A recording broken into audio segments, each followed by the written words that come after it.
Welcome. This is the All for the Culture show and the podcast. Like I said yesterday on this show, we are a podcast and a YouTube show, but right now we are only releasing through YouTube mediums. Eventually, we will be releasing through podcast mediums. Today, we got a very, very special guest in the house. A new up-and-comer from Houston, really putting in that grind, really out there on the road, making it happen for Houston. D-Lo, what's up, man? Good, man? How's it going, man? Good to meet you, homie. So, man, I want to start off today. I want to know about you. I want the fans. I want everybody to learn more about your story, who you are, what you represent, stuff like that. So let's just start from the very, very beginning. I've been doing this for a while, man. You know, I've been on this underground for a minute, just creating music itself, like just on the hobby side. Like even in high school, I was creating music. Okay. And basically, I was working with a producer from Mo City, and we was having our own sound. Like back then, we just always created our own sound. We never rapped over instrumentals. He was a producer, had his own studio. I stayed over there all the time, and we made original music. Like back in high school, we was always like, you know, just on it. Excuse me. And then I grew into it, man. I just love making music, like hearing beats, hearing old school samples and all that, and just mixing it with the style that I felt was original in mine. Oh, all right. Hey, you talked about Mo City. Yeah. Is that where you grew up? Yeah, that's where I'm from, Mo City, Briargate. Then I moved over to the other sides. You know what I'm saying? Just still, I got to touch both sides of it though, growing up. So it's a plus at the end of the day. Okay. Talk to us about the early life growing up. Man, Talk to us about Mo City. I was a rascal just like any other, you know, just getting my hands into whatever I could touch and just, you know, learning from my mistakes just like anybody else. Lucky that I ain't, you know, ever get no felonies doing the things I was doing or end up getting shot or, you know, anything, jail, anything. I got a bunch of peers that's in a totally different direction than me, so I'm just blessed to even be here right now doing this type of interview. So you didn't follow that direction. You stayed clear of that direction? Lucky. You know what I'm saying? I wasn't thinking square, I wasn't thinking right either, so I just got lucky. You know what I'm saying? I can't act like I had it all in the bag then, you know. It's just something I got lucky and got able to do. Continue doing the music, get noticed for the music, get recognition from the music. It's a million people that do this, you know, so it's just, hey man, I'm happy. So, talk to us. I want to know. Talk to us about. You said you were a rascal growing up. So, like, what were your parents like? I'm kind of wondering now. Like, super strict or like? Man, you know? Man, thinking growing up, man, I ain't really. My pops had the double shift. You know what I'm saying? He worked. And my mom and dad was separated since I was 3. She moved back to the country to take care of her mother, and I was in the city with pops. He doing a double shift. You know what I'm saying? So I had no curfew. I had no. Where you been at? You know, I was able to hang, you know, and it just, you know, it grew into this, like I ain't really have to hear nothing back. You say you raised yourself? Would you say, or I mean, you taught yourself a lot? It seems like a little bit of both of that, man. You know, I think everybody. So that's a fair assumption. Yeah, everybody get a hold of their own. Okay. Figure out who they is, you know, especially 18, 17, growing up in Houston, you know. Yeah. I mean, I know how that is. I had to grow up real quick, like 14, 15, losing your kidneys and stuff, being in the hospital. Yeah, you had to totally grow up. You know what I'm saying? You got to really grow up. You had your hands full more than me. Like I say, man, you know, I salute you for that, man. You been shit.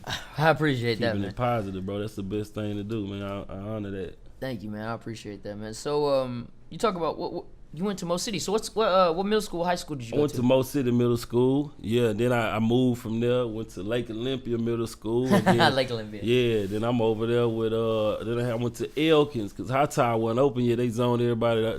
They zoned people to High Tower a little bit after that.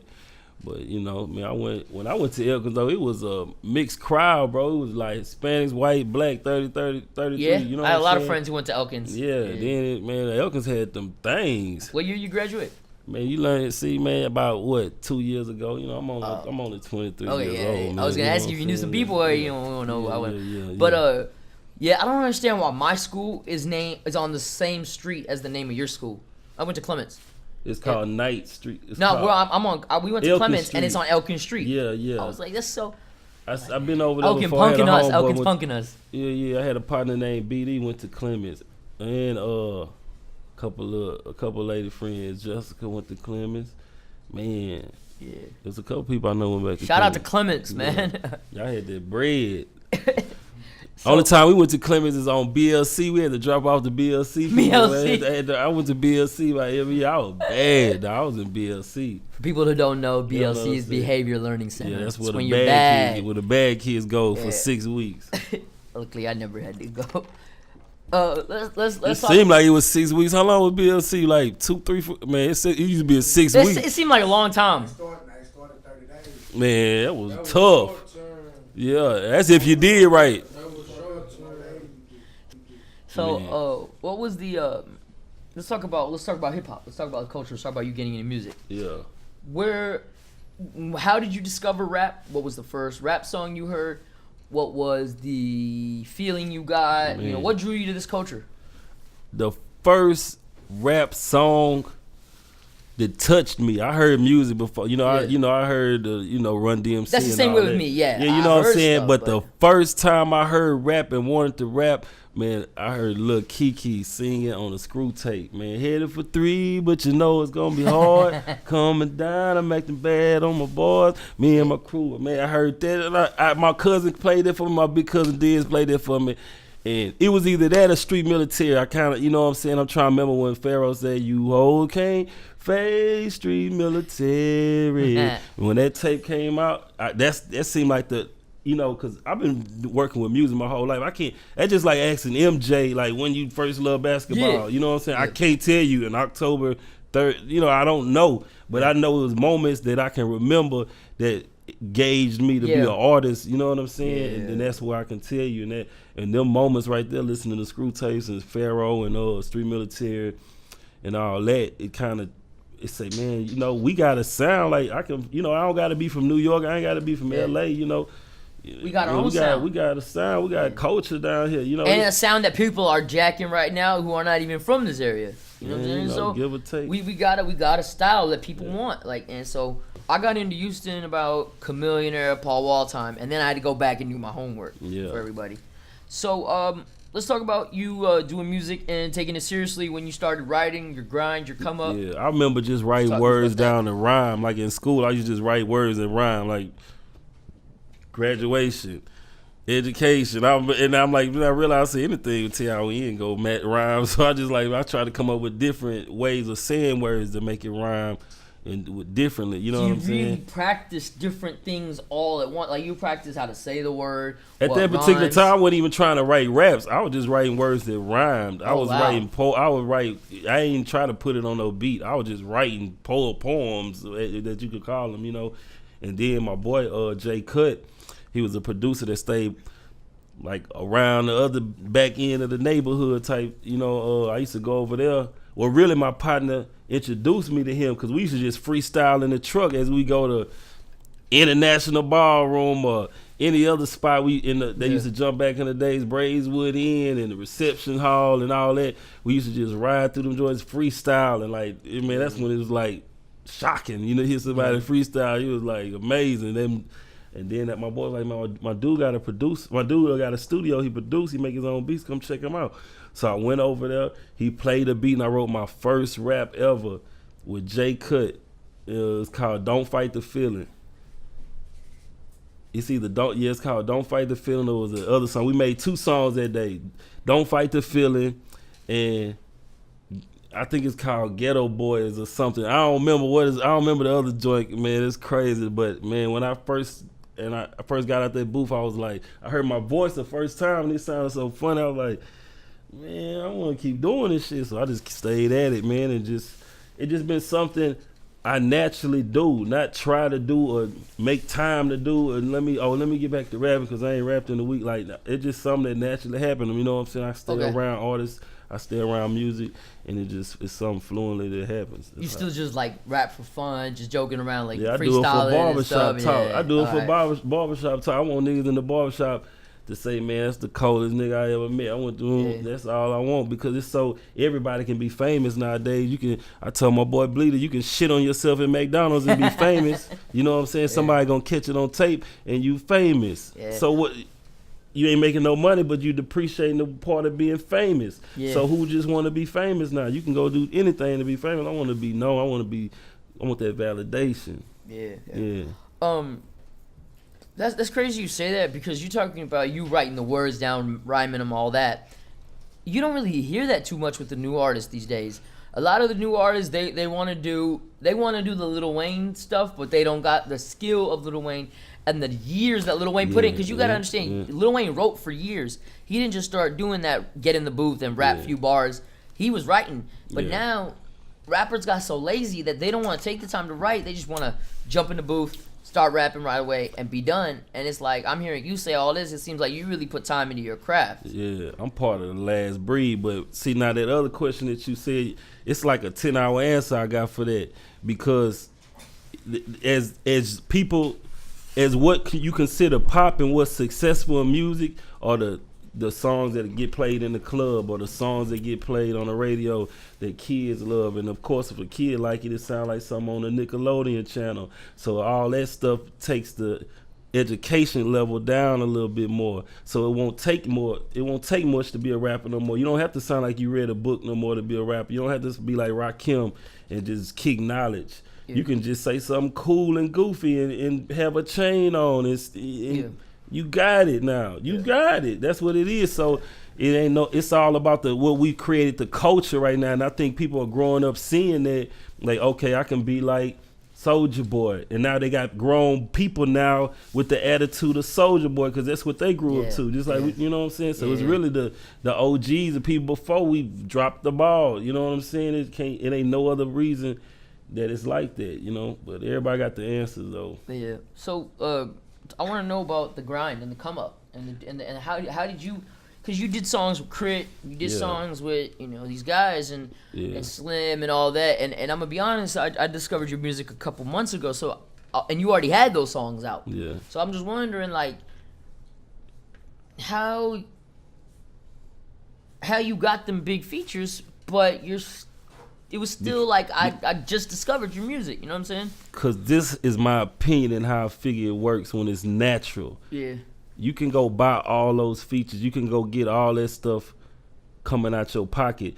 But at the end of the day, you still have to make good music. Now, the fact that I didn't have to do that, they must have seen something in me to make them feel like they wanted to work with me. Yeah. So at the same time, I must have been giving them impression to feel like, okay, I need to work with this artist, just like I want to work with them. Yeah. But back to what you was asking, I just been myself. I haven't tried to be a rapper. I haven't tried to be an artist. What people try to do, they get them a publicist, they get them an agent, they get them a look. And you got to have your own ad lib. Okay, this is my ad lib. They gonna know me now. I've never tried to do none of that. I've just tried to be naturally be me, and it might take a while. And I do not advise people to do this. You know what I'm saying? Because it might not work out for you. It's like a 1 out of a million thing. Yeah. But I just tried to be myself and let it naturally grow. I put a tape out and just tweet it. You know what I'm saying? I think the good content will get discovered. If it's good content, it's gonna get discovered. Yeah. You know what I mean? It's gonna take a while with all the thing that's going on now. It's gonna take a while, but if it's if it works, if it's supposed to work, it will work. Yeah. So tell us about your recording process. Do you write everything first, or you go in and do the few bars? I try to do the hook first without writing it. I want to feel it. Like if I can't feel the hook without writing it, I feel like it ain't gonna be catchy enough, and it ain't gonna hit you hard enough. Like I don't want it to be too thought out like a rap. Okay. I want it to feel. I want it to vibe. Okay. You know what I'm saying? So you just do it real natural, is what I'm saying. Yeah. Real natural. All right. So I read about your album, your mixtape Grace. Yeah. Right? Grace. Like two. Go ahead. I read about Complex said something like there was 2 perfect songs. I don't know if you read this. 6 great songs and 11 good songs. How do you feel about that? Like, what when I say that, like, you really want to know how I feel about that? That they set the time out and listen to all them 18 songs. Like I'm happy about that. That you talking about me. Okay. You know what I'm saying? That's great. 2 perfect songs 8 good songs. I don't care if they said 4 bad songs. It doesn't matter. I'm good. Hey, but Grace a classic project. Yes. And that's one of my babies right there, man. Good. But hey, that's like every project I feel like I get better in a certain that I picked up different things as I keep growing, you know what I'm saying? Yeah. So yeah, but Grace was special though, because I was able to go to Atlanta and New York and do most of the recording with some great people, like from engineers and producers or artists, you know what I'm saying? I think that project I got Bun B on there, Big Crit, Trey the Truth, Smoke Dizza. You know what I'm saying? I was just able to branch out and have everything around. I had the whole style on there. Okay. They also said that your Grace mixtape was a calculated body of work. They said that the songs were very calculated, right? I want to know, is that something you had to think about before you went into making the project? Because why I'm asking is because that Kendrick album just came out. Yeah. And that they're saying another calculated body of work. There's a message, and each song connects, and then when you play it backwards, there's another message. And so I'm just wondering, like, is that something you thought about before I don't you made overthink it like that. That's super complicated to me. I just try to make the music, and then one night I sit up and listen to them all and put them in order of how I feel that I want the vibe to go, and then the next week I'm putting it out. Okay. But that's dope that people would think that, because I really think they don't hear that type of music so much, so when they do hear it, it seems like arithmetic when they listening to it, but it's really just it's good vibes put together constantly. You know what I'm saying? It's a good vibe night consistently. So talk to me about I just said Complex, right? And then I saw an article on you with Noisy and Vice and all that, right? Yeah. So my question is, talk about your online presence, because you have a very strong online presence. I'm not really too witty with the online, man. I like impressing people in person. I like doing concerts. Yeah. I like doing interviews. I like doing things to the public eye. Like none of that smoke and mirror stuff. Everybody can juice up their Instagram by followers and all this stuff. That's cute. But at the end of the day, if you got 500, 100,000 followers and you can't do a show, but like what what's I'm asking, the deal? what I'm wondering is like how did you get those? Because I'm asking for like artists coming up, right? Yeah. How do you think you were able to get those media placements? outlets to talk about you when you're still coming up, you're still relatively unknown outside of Texas. Yeah. So I'm wondering like how See, at the time I had a plug through this dude named Dutch. He was helping me. He was helping me push my music. He had a cat that did a publicist for Smoke Dizza. Okay. Working with man, like, see, I used to go to New York and work with this one Nipsey Hussle was with Johnny Shipes. I don't know if you remember. Yeah, I know that Johnny at Shipes. The time, I knew Nipsey before he even was. Well, before he was where Nipsey. He was at, but I knew he was gonna be big because how he carried himself, and he's still that same guy. Like I'm like, man, this nigga gonna be something. I told him that, what I'm saying. I ain't put out my first mixtape yet. I ain't put out Hood Politics 1 yet, and I gotta go out to New York for my transplant. That's where my doctor is. Where? So. Okay, what part? Like right in the city, city, like Manhattan. I think he's at NYU because he moved from Baltimore. That's where it was at. It's kind of by Manhattan, Chelsea. Yeah. Chelsea is the area the studio was at. So He's like the. But like this, what I was saying. You was asking me how I was getting those placements, man. Yeah. Dutch he had the plugs working with Johnny Shipes, which later he grew road managing Big Crit, which got me to Crit to listen to my music, and you know what I'm saying, got me be on his mixtape and my mixtape, you know what I'm saying. So Dutch was probably the reason why I got on those blogs that you were talking about. I done been on Pitchfork. Yeah. And these are blogs that like the urban sites don't even know about. They'll see it and be like, what is Pitchfork? What is, like, these are the major blogs. These are real music sites. These are the music blogs, the Billboard site blogs, you know what I'm saying? Yeah. It ain't World Star, it ain't, what I'm saying? For sure, yeah. No shots, no jams, it ain't Rap Radar. These are bigger blogs, and I guess they was hearing a new guy with these legends, you know what I'm saying? Like, who is this guy? Who is Delorean? Let me check him out. We need something new from the South, because I think the South just need a new artist to put back on the pedestal, you know what I'm saying? Yes, that's what I want to talk about, actually. That's something I want to talk about. I hear the Houston in your voice. I hear the Houston when you rap. I hear the style. I hear your roots. And I want to know, in Houston, who was your biggest influences? Who were the biggest people? Man, it got to be Scarface. I used to listen like Fat Pat, Big Pokey. We gonna keep it straight Houston though. I ain't even gonna touch the Suave House era. I ain't gonna touch all that Big Mike. I'm gonna leave that right. But I didn't really get too much into Suave House. You know that? I really didn't. I got more into Swish House. You missed out, man. 8-Ball MJG was killing. Oh, yeah, 8-Ball MJG. Yeah, I listened to that. Yeah, I listened to 8-Ball MJG. Okay, so I didn't know they were Suave House. Yeah, that was Suave House. Tony Draper. But as far as Houston, yeah, man, I was on to the man like Fat Pat, like I say, Big Pokey, Lil Kiki, Scarface, you know, UGK. We gonna call that Houston though. You know, that's PA, but that's Houston. That's Houston and PA. Yeah. No, that's the same thing. Yeah, UGK was a big influence. I ain't letting that one go. I'm sorry, that's Houston. I ain't letting that one go. Yeah, so that was basically it, man. But I was listening to everything because DJ Screw was playing everything. But I was Screw. on this, I was like, who was that? MC8, okay, boom, who was that? Yeah. You know, I was just jamming all these people, and I was getting a hold of Cali music, East Coast. I was on the Nas, I was on the Method Man, all that. I was in all that. But what's important is you still had the Screw. But see, you still had the Screw. But at the same time, as an artist and any other artist, like. You need to tap into alternative music. You need to tap into R&B. You can't, you know, you got to do.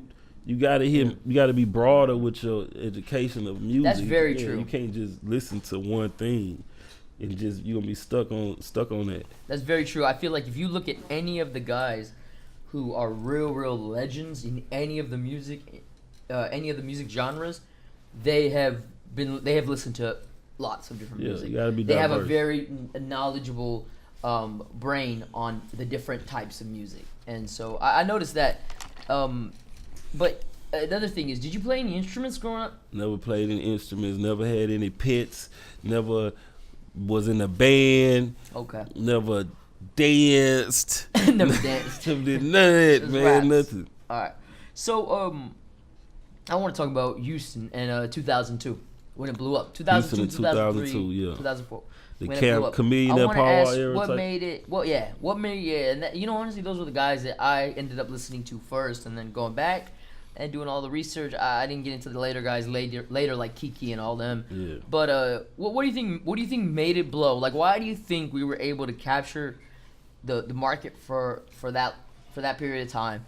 And why do you feel it went away? And what do you think Houston needs to get that back? What do you think we need? We need a new trend for them to jack. We was trending. We was cool. Everybody wanted grills. Nelly had to come get his grill. You know, everybody wanted a taste of the Southern life because hip hop comes from the South to me. Like, you know, you know, with the 808s and the soulful tracks. It's just Southern to me. You know what I'm saying? And that's what. You know, East Coast had it for a minute, you know, then the West Coast had it, then it was just something else to jam, you know, Luda making the club joints, and it was just it just more seemed like riding it music, seemed more refreshing and cooler. I think they like me. Like, we ain't gotta have balls, we can just have fun, you know, and it got the kids and it got a generation, and it built a new trend for people to take. And I think right now it's time to reinvent the trend that we want the world to grasp again. You know, it's time to reinvent it. It's something else that we can do. You know, it don't, cause like the thing to me, every culture is gonna continue going. If you listen to West Coast music like Nipsey Hussle and The Game, I hear the Chronic, I hear all of that in the music. They talk about Dayton's. They don't be like, well, I'm gonna talk about Dayton's because that's what they want to talk about. I know y'all tired of talking about Dayton's. We just got to embrace what people love from us. That's what they like from us. We have to embrace that and move on. It's trending. They post to take it. They post to like it, and they 3-year-olds supposed to want to be like you when you grow up. Don't get caught up into that stealing stuff because it don't even belong to you. Yeah. You didn't invent it. You know what I'm saying? So why is you? I've never been that artist that been like R.I.P. Pimp C. Pimp C don't know me. Yeah. I can't take that man's name and put it in front of my song and like just because I'm from Houston, I can say R.I.P. Like that's them folks. Screw music was some homeboys music, like Third Ward, Southeast Houston. really like most city we really wasn't the same thing. You know what Same I'm with saying? Sugarland, you know no, what I'm it's saying? not. So Yeah. we embrace them. We should have a style now. Two artists should be able to walk in the room and come up with different music. It should sound completely different.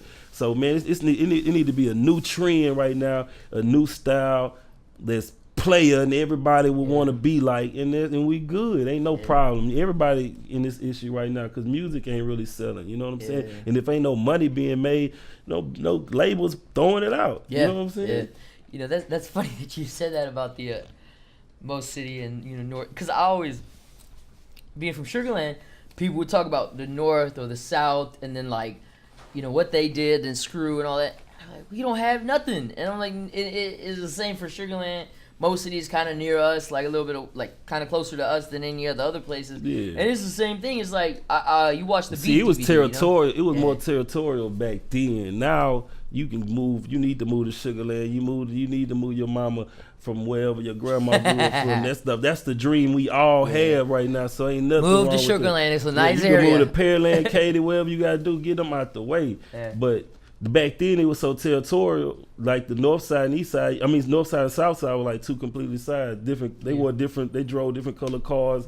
They grew their hair differently. They were two different completely guys. You know what I'm saying? So it's just all now. Everybody can be they self. They can be an identity. Like Kendrick Lamar, I feel like he's an identity rapper. Wiz Khalifa, he's an identity rapper. He don't got to be like, I'm from Pittsburgh. I act like this is Pittsburgh. I am Pittsburgh. It ain't got to be about that no more. You can take over the world, and that's what I be wanting to let people know. It ain't about this block no more. It ain't about your city. I want to get out of the city and show them that I can do it in L.A. in front of people I don't know. You know what I'm saying? Because I got the opportunity to go on tour with Big Crit when I dropped my Perfect Black tape, and I was able to do something different instead of just putting it on the web and Instagram it and seeing if the city gonna push it for me. If these people gonna do the favors that I think they gonna do. No, I was able to get in front of strangers, a nice crowd every night, perform my music, give them CDs, get raw reactions from people that don't know me, don't owe me a thing. You know what I'm saying? And I was able to realize what people want to hear from me and what I need to be talking about for real.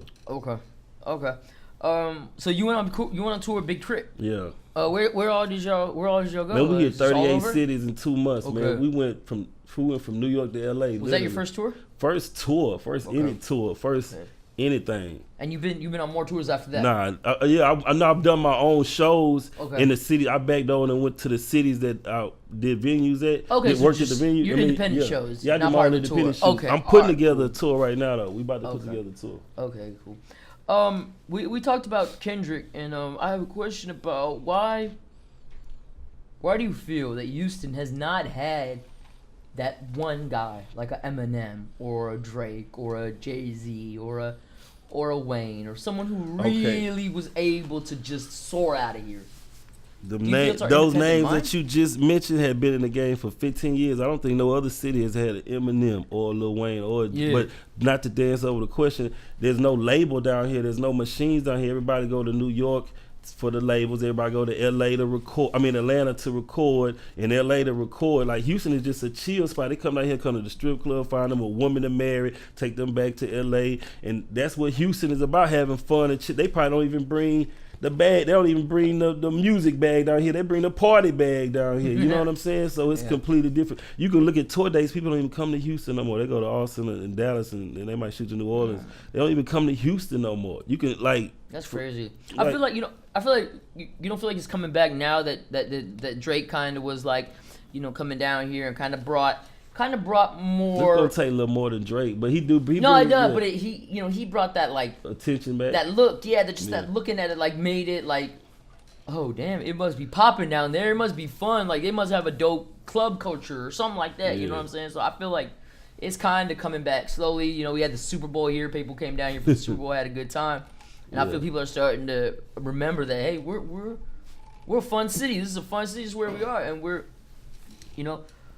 just as big as any other city out there. So well, see, like I'm saying now, I think music is more individualized. It's not territorial no more. So artists not really probably not repping it. You like people didn't even know Travis Scott was from Houston in Mo City because he wasn't screaming because he didn't have to. Yeah, we just talked about that with DJ Allo yesterday. You don't have so your city not getting put on anymore because you're getting put on in your style and who you being on. Travis Scott got put on. He don't have to put a Houston Astros hat on in his video. You know what I'm saying? So Houston won't get the acknowledgement that when he does blow, so it doesn't bring back the look to Houston because everybody's being an individual now. That's a part of the game. So that's my opinion on it. Yeah. But we talked about that yesterday, and they were saying, they were like, no man, Travis Scott does rep Houston. Yeah, he might say. I think he does now. He might say in the bar. Game. There's nothing wrong with what he's doing, man. There's nothing wrong with what he's doing. You know, but all I'm telling you is the reason why I feel like, cities aren't building anymore because it's no money being brought back to the city. You know what I'm saying? After people get their deals and all that. I said the same thing. I have the same opinion you do. They would kind of say something different. I kind of had the same opinion you do. Everybody got an opinion. You go outside of the city to blow up, it's not gonna bring no light to your city. You know what I mean? And I feel like there's something to be said about blowing up and being respected and being welcomed in your own city first before you branch out. Is very important. So you shouldn't really go to another city to kind of blow up. I feel, It's a pros and cons of any of that nowadays because you got to be everywhere nowadays. You literally have to go viral, But it's cool to be who you are, man, and take care of the people that's taking care of you. I don't feel like you have to take care of a city because no one man can do that. The mayor can't do it. You know what I'm saying? So one man getting his bag can't make the city of Houston work right and build a media outlets for everybody and do it. It's just gonna take a lot of money and time and educated people to do that. So I don't put that on nobody, man. As an artist, I want to get out just to show you it's a whole world to take over, not just your city. Like people in LA might love you. It might pay you $7,000 for a show, and you might not get one on your block because everybody know you. They may be tired of looking at you. You know what I'm saying? You need to get out of your town. I'm telling you. As soon as you step out your comfort zone of how you feeling and who you playing your songs in front of and all of that, you're going to grow and then you become better. That's all you got to step out on that limb, man. And I got up there and did what I had to do, rap in front of strangers and get the raw effect. You know what I'm saying? That's what you got to do. Yeah. This is my last question, man. Here, this is all we call all for the culture. So there's very many, many parts of hip hop. And I want to talk to you about something that I feel has resurged lately. And you being a true artist, someone who has the pen game down, pen work, how you feel about beef records, beef with other artists, and writing, not even beef as far as like a personal problem, but just like for the sport, for the sport of trading bars. Yeah, they say rap is a competitive sport, and that's all good. But if it's real emotions and how they feeling, I understand it because that's what music is. Yeah. I've talked about niggas indirectly in my music before, but it's just an impression that I've had and I felt like talking about. It ain't really nothing that really else to say. Okay. But this record's I'm waiting on somebody to say my name in the song. You know what I'm saying? And we gonna keep it like that. But if these are natural feelings that these men have amongst each other and they feel like they better than them rapping, and they don't want to, get a assault case and beat a case, man, talk about him on the song. He ain't going to do nothing to you. When you feel like he ain't going to do nothing to you, do what you got to do. And I don't have no problem with that, but, I'm going to just keep it like that. Ain't none of my business. Yeah, no, because, people, I like it when people who really It was dope. It was dope. Like everything the internet kills everything. But like it was dope doing the Jay-Z Nas beef, the Benny Siegel Jada Kiss beef, But when it started getting to the Drake and the Common, you know what I'm saying, and the Meek Mill. That was funny to me because of the internet, because it made it funnier than the Nas and Jay-Z beef because you had the memes. You had all that shit. It just made it funnier to me. That's extra stuff that don't really value what the music's supposed to be. Oh yes, of course. When you heard Ether and you know what I'm saying, you was listening. Like that's rap. Like even when the Nicki Minaj and Remy, it was the web made it bigger than the music. Stepped out though. It was cool. That was cool. let's talk about what's next for you. What's next? What's coming out? Projects, man. I'm working with a few artists right now. Bleeder, Harry Mo, Nova Kane, Show. Yeah, a bunch of cats, man. I'm just keeping it all together. Producers from Pug Tunes. That's who produced my last mixtape, Take Me Back. I dropped it right before Super Bowl. I'm also at the same weekend. Slim dropped the Welcome to Houston joint. I'm on there too, and I just been trying to stay busy as I can, man. Working with Killer Corleone. All right. You know, he a beast on the mic. We got to get him on the show soon. We're trying to work that out. I'll call him. I'll call him today. I get him up here. It ain't no problem. Let me. You know what? Actually, I do have one more question. Let me ask you something about that. I was on painkillers for a long time, bro. What kind of painkillers? Oh, I used to be on fentanyl. They're 100 times stronger than morphine. Oh. And they kind of messed up like a little bit of my memory. Oh. So my memory is really bad. Oh yeah. How was it? How was it working with Slim Thug? Did y'all get to work in the studio together? Yeah. Man, you know, Slim a cool ass dude. Like, he's like the most down to earth rapper I think I've ever encountered. Slim, come on the show, man. Yeah, Slim will probably come up here. If y'all wrap up some of them cones for him, he definitely will be here. Like, and I got you. Yeah, he does a podcast too, and I actually was on. He does. Yeah, I actually went to go do one over there, and Killer showed up, and then they started working on Having Things Too. That's the mixtape they put out probably about 10 years ago. Yeah. And they working on a part 2 right now. So man, y'all was able to sit in on the session over there. Oh, that's dope. Yeah, man. Oh man, you lucky. Yeah, man, I'm gonna try to get him up here. Yeah, for sure. So yeah, man. Just shout out your social medias. Man, you can hit me on Instagram, DELOMDR, on Twitter. I am Delorean. I just had a show at East Down Warehouse Live, fully independent, man. I bought the venue and put my artists on that I wanted to rap. Brought my boys out on stage and we did our thing. You know, it was pretty much like a party. But you know, we got to start generating dollars into this dream we got. Otherwise, we gonna just keep dreaming. So the support that we getting right now, it's time to take advantage of the people that want to see you make it. You know, the people that's giving you $20 every time you see them. Let's put that money into the music again and keep recycling it. You know what I'm saying? That's what I'm on right now. I'm gonna try to keep this momentum going and take everybody to where we need to go. All right, that's a bet. So hit me on the Instagram, hit me on Twitter, and man, you know, get my mixtape, Take Me Back on iTunes. Get Under the Old Law on iTunes too, and hey, let's keep it moving, man. Yeah, all for the culture. That's what I do it for. Check us out at www.all4theculture.com. Check us out on Instagram at All for the Culture Show. Check out my personal Instagram at ElvisFreshly713, and we're out. Peace. I'm a narco with them Pablo. You ain't talking money, no hablo. Send me out on chopper in the Tahoe. You ain't about that life, get a job, bro. When I got a break from a vato, then I broke it down with my cop. But I fuck her like a lover, I was fighting, but we kiss under the cover. And baby, I don't ever play around with you. Soon as we get together, you know what's going down. She say she love when I'm up in it. Them other niggas ain't with it. She like, what's your favorite position? I'm like, baby, every position. And I love when you wash the dishes. Not because you washing the dishes, it's because I'm a little short you be wearing when you walk around in the kitchen, yeah.